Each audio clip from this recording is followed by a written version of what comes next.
penerbangan Angkatan Darat berdiri. Saat itu, dibentuk sebuah biro atas perintah pimpinan Angkatan Darat di bawah Deputi 2 Kasat untuk menangani segala sesuatu yang berhubungan dengan kerjasama antara Angkatan Darat dengan Angkatan Udara. Di bawah pimpinan Kapten Infanteri Sunar Irnadi sebagai Kepala Biro dari tahun 1954 sampai dengan 1957. Hasil Biro Kerjasama Angkatan Darat dan Angkatan Udara dilaporkan kepada Letnan Jenderal Ahmad Yani selaku Menpangat dan mendukung segera dibentuk Satuan Unsur Udara Organik, sehingga beliau yang memprakarsai berdirinya penerbangan Angkatan Darat, yang selanjutnya diangkat sebagai Bapak Penerbangan Angkatan Darat oleh keluarga besar penerbangan Angkatan Darat. Pesawat Beaver L-20 merupakan modal awal bagi dan penerbat. Seiring berjalannya waktu, tugas yang dihadapi penerbat semakin berkembang, sehingga pimpinan TNI Angkatan Darat merasa perlu adanya tambahan pesawat untuk penerbat. Pada tahun 1963, penerbat menerima 2 pesawat Cessna L-19 dari Amerika Serikat US Army, digunakan dalam operasi Tumpas dan operasi Kilat di Sulawesi Selatan dan Tenggara. Pada tahun 1965, menerima 15 helikopter Mi-4 atas bantuan Rusia dalam rangka program HAMKAM digunakan dalam operasi Kilat, operasi Glikora, dan operasi penumpasan G-30S PKI. Di tahun yang sama, penerbat menerima tambahan 2 pesawat Grand Commander yang digunakan sebagai pesawat eksekutif pada waktu itu. Saat ini, penerbangan Angkatan Darat sebagai salah satu fungsi teknik militer umum TNI AD bertugas pokok memberikan bantuan penerbangan untuk memperbesar derajat mobilitas dan daya tembak satuan darat dalam rangka operasi militer selain perang maupun operasi militer perang guna mendukung dan tugas bantuan TNI AD. Pusat Penerbangan Angkatan Darat sebagai kesatuan yang memiliki sarana penerbangan dan bertugas mendukung mobilitas tempur TNI AD memiliki visi dan misi menjadi pusat keunggulan penerbangan Angkatan Darat yang solid, profesional, modern, tangguh, berwawasan kebangsaan, mencintai dan dicintai rakyat.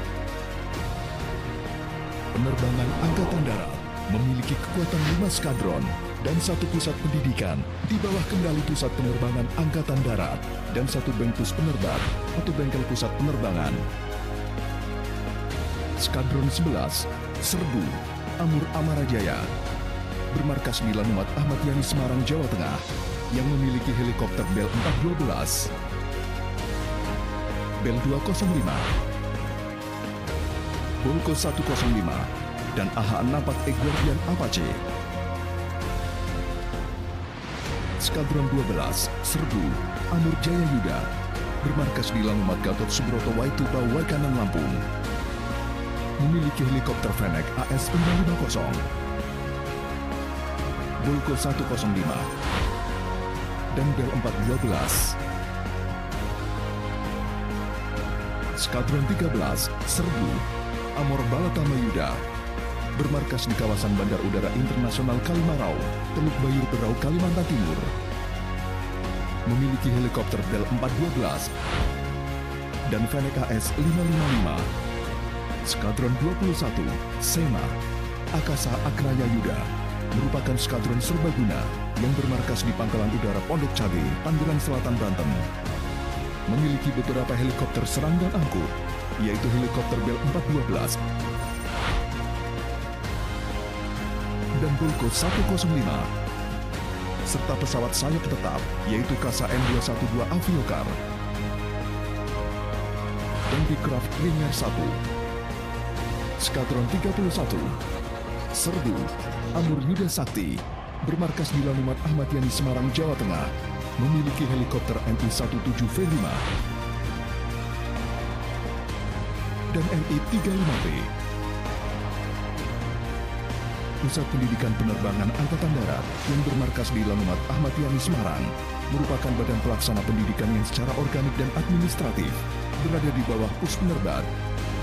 Pusdik Penerbat bertugas menyelenggarakan pendidikan pembentukan, penerbangan umum, serta pengembangan spesialisasi atau kualifikasi, baik penerbang dan hasarbang. Pusdik Penerbat memiliki helikopter yang digunakan untuk melaksanakan latihan, yaitu C-120B Kolibri, Bell 412, Bell 205, S300 Sikorsky dan Fennec AS350.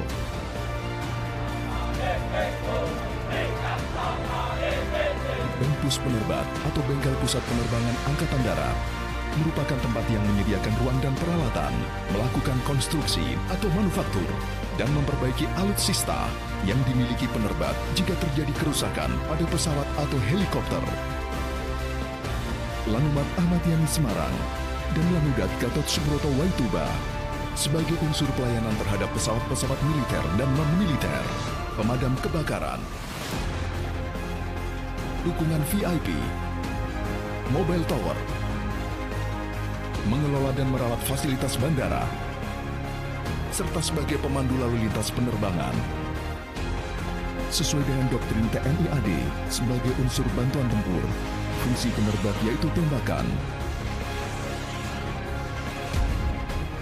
dukungan, manuver dan perlindungan. Penerbat telah membuktikan diri dengan berbagai macam prestasi yang membanggakan, baik dalam menjalankan tugas pokoknya maupun tugas-tugas lainnya. Walaupun berkembangnya zaman, dengan tugas yang semakin kompleks, tetapi para prajurit penerbat telah menunjukkan dirinya sebagai prajurit Sabta Marga, sehingga semangat dan pengabdiannya tidak pernah luntur. Program jangka panjang Pus Penerbat menargetkan pembentukan 8 skadron penerbat yang terdiri dari 2 skadron serbaguna dan 6 skadron serbu. 2 skadron serbu direncanakan akan berpangkalan di kawasan Kokab Wuhan 1, 2, dan 3. Dengan penambahan 5 skadron itu, paling tidak akan hadir lebih dari 200 pesawat. Ukuran ideal, 1 skadron adalah 24 pesawat dan kurang lebih 1.000 penerbang dan awaknya.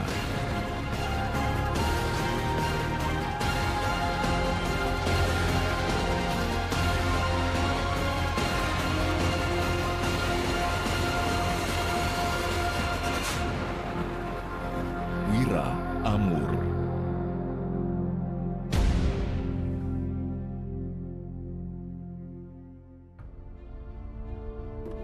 Izinkan saya memperkenalkan diri, nama Serda Seto Sukoco, prajurit Wira Amur, Korps Penerbangan TNI Angkatan Darat. Saya berdinas di Skadron 31 Amur Yuda Cakti. Jabatan saya sebagai Bahar Lisira Sihar Zat Lisira Drone 31 Amur Yuda Cakti. Saya lahir di Kota Gaplek, Wonogiri tepatnya, pada tanggal 23 November 2000. Saya adalah anak bungsu dari 3 bersaudara, sebuah posisi yang menempa saya untuk mandiri dan selalu ingin belajar. Perjalanan pendidikan saya dimulai dari sekolah dasar SDN 2 Giripurwo dan dilanjutkan di SMP Negeri 3 Wonogiri. Sejak dini saya telah memiliki ketertarikan yang mendalam terhadap dunia dirgantara. Ketertarikan ini yang mendorong saya untuk merantau dan mengambil langkah besar untuk melanjutkan sekolah ke SMK Penerbangan Angkasa Arya Garini Adi Sucipto, Yogyakarta. Disinilah minat passion saya mulai terwujud. Saya aktif mengikuti berbagai lomba aeromodeling demi menggapai cita-cita di dunia penerbangan. Saya kemudian melanjutkan kuliah di Sekolah Tinggi Teknologi Kedirgantaraan Yogyakarta. Masa kuliah saya dipenuhi dengan eksplorasi teknologi, aktif mengikuti kegiatan robotik, riset kampus, serta berbagai lomba robotik dan unmanned aerial vehicle atau UAV. Takdir saya membawa saya pada kesempatan emas saat adanya rekrutmen TNI Angkatan Darat khusus keahlian penerbangan. Saya dibuka dari kampus STTKD. Saya mencoba mengikuti seleksi dan alhamdulillah saya lolos menjadi Bintara PK 28. Kini genap 4 tahun saya telah mengabdi setelah menempuh pendidikan kecabangan penerbangan di Pusdik Penerbat Semarang selama 4 bulan. Saya bangga ditempatkan Skadron 31 Amur Yuda Cakti Semarang. Perjalanan berlanjut dengan menempuh pendidikan kualifikasi avionik selama 4 bulan juga di tempat yang sama di Pusdik Penerbat. Syukur alhamdulillah kualifikasi ini sangat sesuai dengan hobi dan minat saya di bidang teknologi penerbangan. Sebagai avionik ada tugas utama saya bertanggung jawab untuk kelistrikan dan instrumen pada pesawat udara.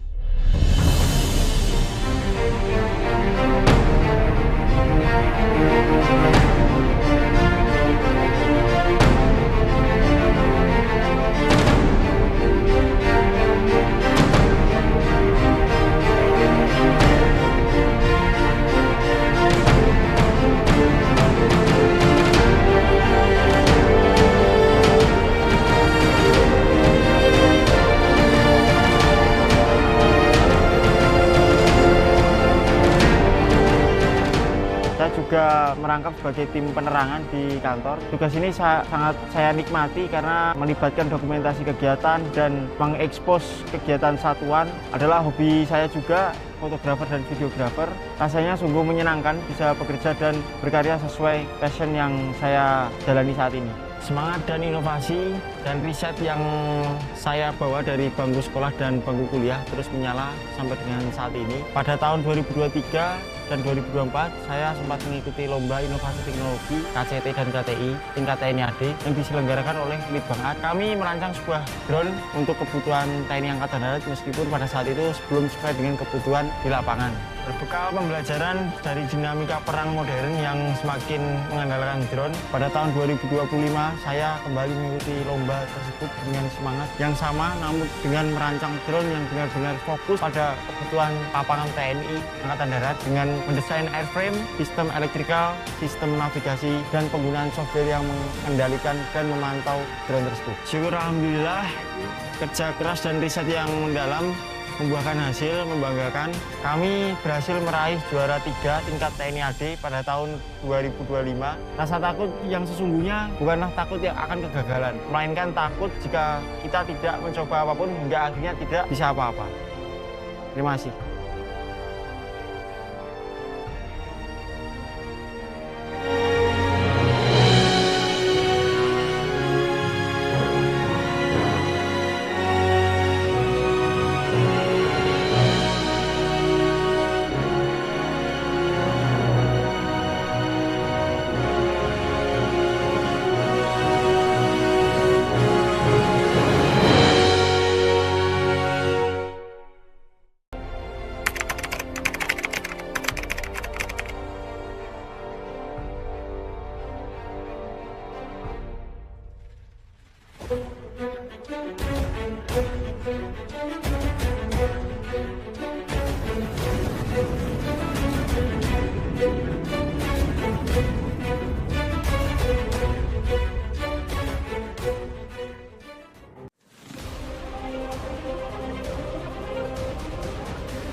Perkenalkan, nama saya Gilang Budi Utomo, pangkat Letnan Kolonel CPN.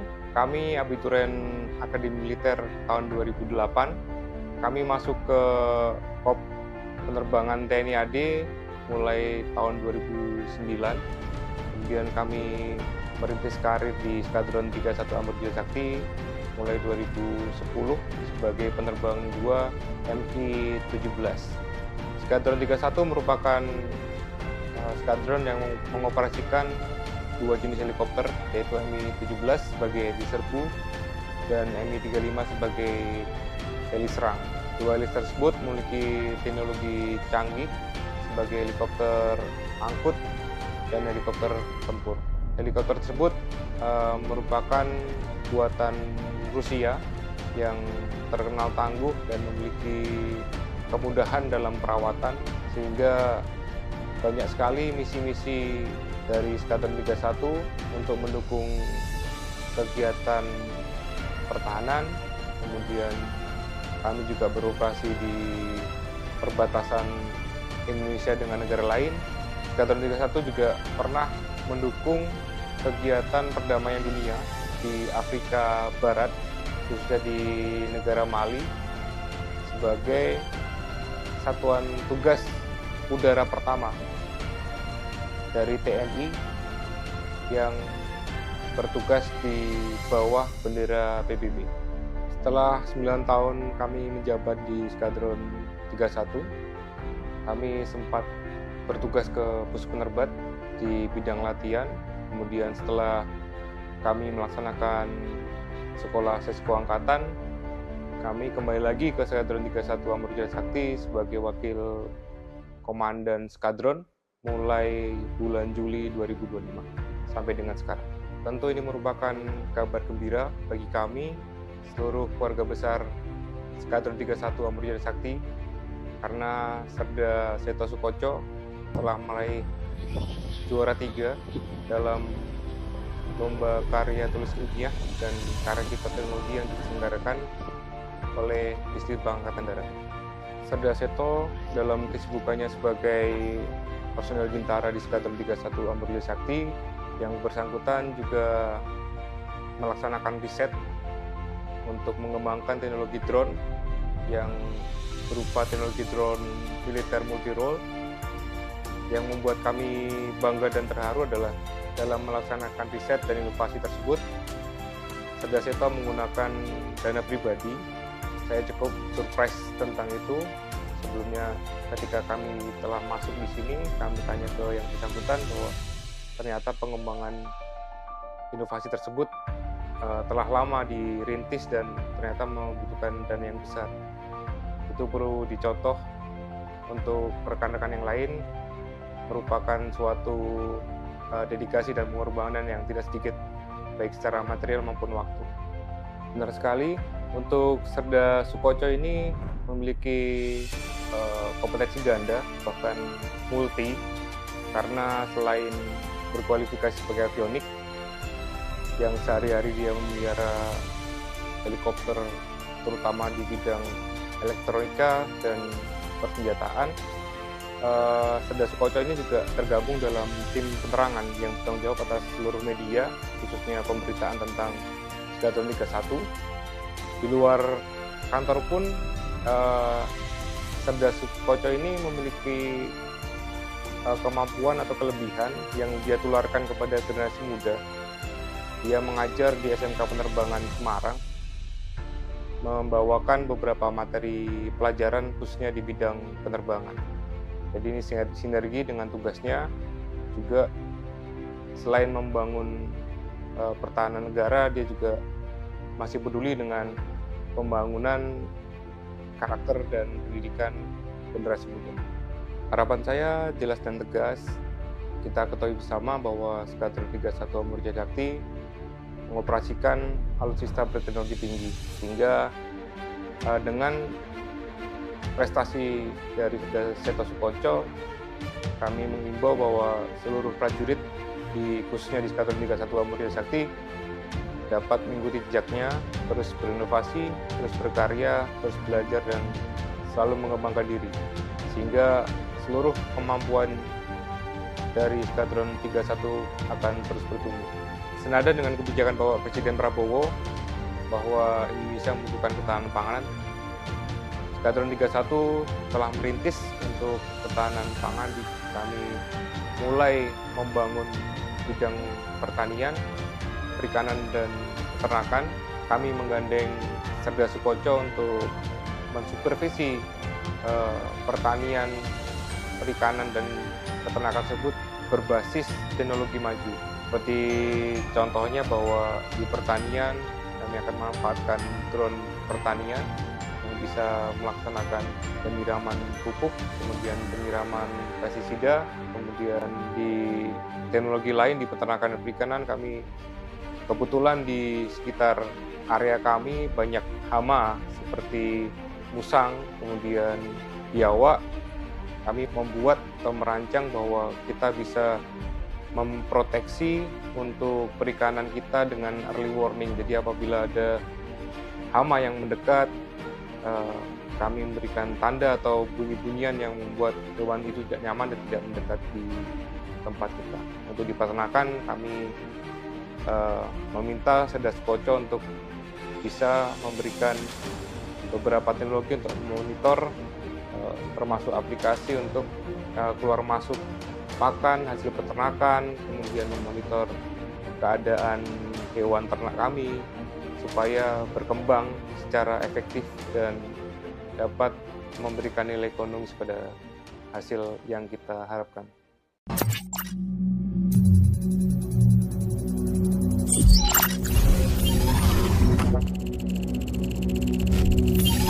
Connection established.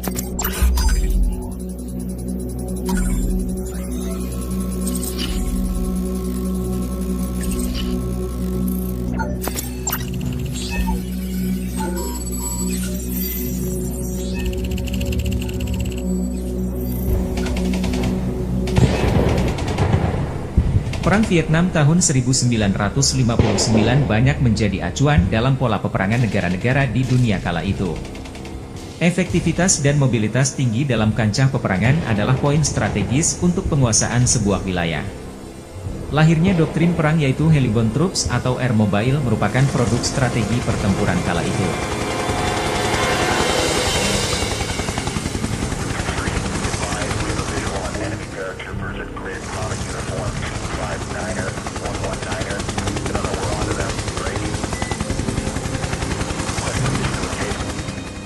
Indonesia yang sejak lama menerapkan strategi perang gerilya merasa perlu mengadopsi doktrin ini sehingga lahirlah Pusat Penerbangan Angkatan Darat disingkat Puspenerbat yang terbentuk pada 14 November 1959. Di awal kelahiran Puspenerbat ini diinisiasi oleh Jenderal Ahmad Yani karena melihat latar belakang geografis wilayah Indonesia yang memiliki pulau-pulau.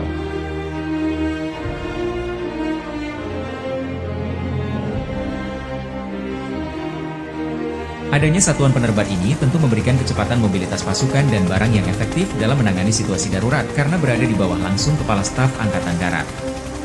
Kecepatan koordinasi dan pengambilan keputusan pada situasi darurat inilah yang mampu memberikan kemampuan daya tangkal serta respon cepat. Personel penerbat masuk dalam korp keahlian khusus sehingga harus melalui seleksi teknis dan psikologi. Pusat Penerbangan Angkatan Darat merupakan salah satu badan pelaksana pusat di tingkat TNI Angkatan Darat yang berkedudukan langsung di bawah Kepala Staf TNI Angkatan Darat dan secara garis besar memiliki tugas melaksanakan operasi penerbangan Angkatan Darat dalam rangka mendukung tugas pokok TNI Angkatan Darat. Tugas-tugas penerbat ini sangat dibutuhkan di lingkungan TNI maupun pemerintahan terkait penanganan bencana maupun VVIP dalam meningkatkan mobilitas dan juga daya tempur dalam situasi perang sebagai fungsi intelijen, manuver, tembakan perlindungan yang semuanya ditujukan sebagai bantuan terhadap pasukan tempur di darat. Dengan mengerahkan helikopter jenis Bell milik Puspenerbat untuk membantu membersihkan sembako ke 3 desa yang masih terisolir. Personel penerbat sangat spesial karena mengelola alutsista berteknologi tinggi, sehingga para personelnya harus memiliki kemampuan yang spesial.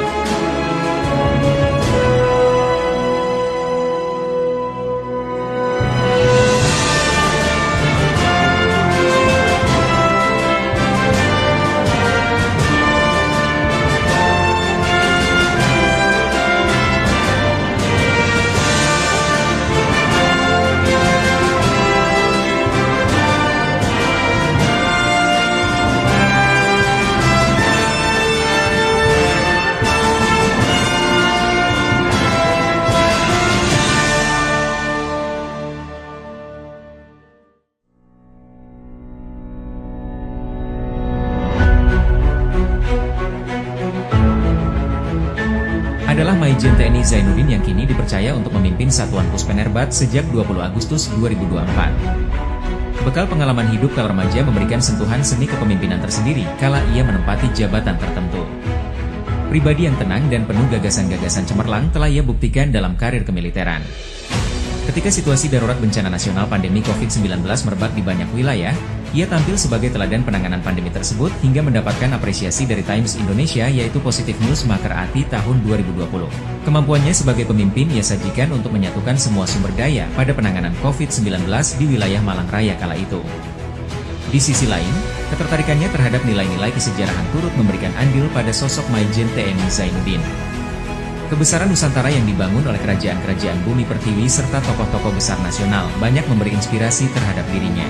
Seakan menjadi titik temu yang tepat ketika pribadi yang menghargai nilai sejarah ditunjuk menjadi sosok pemimpin di institusi pusat penerbangan Angkatan Darat yang memiliki nilai sejarah penting dan mengemban amanah besar dalam menjaga eksistensi sebuah bangsa dan negara. Itulah konsep bernegara kita, Bhinneka Tunggal Ika, tanhana dan perang mau dua. Bahkan ada yang mengartikan tidak ada dharma yang dua, pengabdian hanya satu pada bangsa negara. Pak Karno lebih dalam lagi. Tidak ada sumber kekuatan manapun yang bisa menghancurkan persatuan dan kesatuan. Unwanted Raya Republik kanan baunya Pramada. Nusantara merupakan satu kesatuan yang harus terus dijaga. Itulah pesan dari Mahapati Gajah. Semoga di bawah komandonya, satuan ini mampu memberikan sumbangsi berarti bagi kepentingan bangsa dan negara serta menjadi salah satu tolak ukur kedikdayaan bumi Nusantara di kancah dunia.